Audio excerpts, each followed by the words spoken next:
Hello বন্ধুরা, তোমরা সবাই কেমন আছো? আশা করছি সকলেই অনেক ভালো আছে। তো আমিও অনেক ভালো আছি। তো আজকে আমি তোমাদেরকে দেখাবো এই যে এই গোলাপ ফুল হাতা স্টাইলটা কিভাবে বানাবে। এখন এই হাতা স্টাইলটা খুব উঠেছে কিন্তু, তো আমি তোমাদেরকে একদম সহজ নিয়মে দেখাবো। তো দেখো আমি এটা কিভাবে করছি। ফার্স্টেই তোমরা একটা পেপার নেবে, পেপারে হাতার কাটিংটা করে নেবে। তো দেখো আমি হাতার কাটিংটা করেই নিয়েছি। তো এবার পেপারটাকে সোজাসুজি রেখে এই যে মাঝ বরাবর সোজা কেটে দেবে, একটু বাদ রেখে দেবে। তো এবার হয়ে গেল এটা। তো মেন ফেব্রিকের ওপরে এটা আমি বসাচ্ছি। তো দেখো কিভাবে বসাচ্ছি।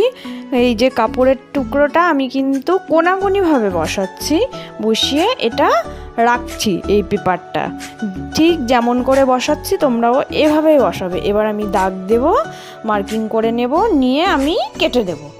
তো আমি কেটে দেওয়া হয়ে গেলে এই যে দেখো আমি এই দুটো জায়গায় মার্কিং করে নিয়েছিলাম, এখানে আমি কিন্তু একটু চিহ্ন করে দেবো।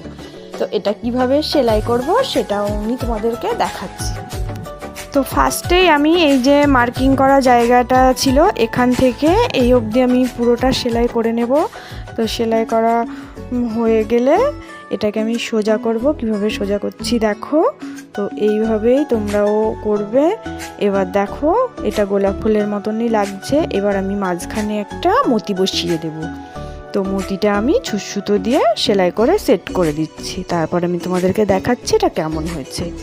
তো তোমরাই দেখে বলো এটা একদম সহজভাবে বানানো যায় কি না যায়। এটা গোলাপের ফুলের মতো লাগছে কি, মানে এখন এই ডিজাইনটা আমাকে খুব বানাতে হচ্ছে, তাই ভাবলাম আমি তোমাদের সাথে শেয়ার করি। তো তোমরা সবাই অনেক অনেক ভালো থেকো। আর আমার ডিজাইন কাটিং যদি তোমাদের ভালো লাগে তো আমার চ্যানেলটাকে প্লিজ তোমরা সবাই সাবস্ক্রাইব করে দিও।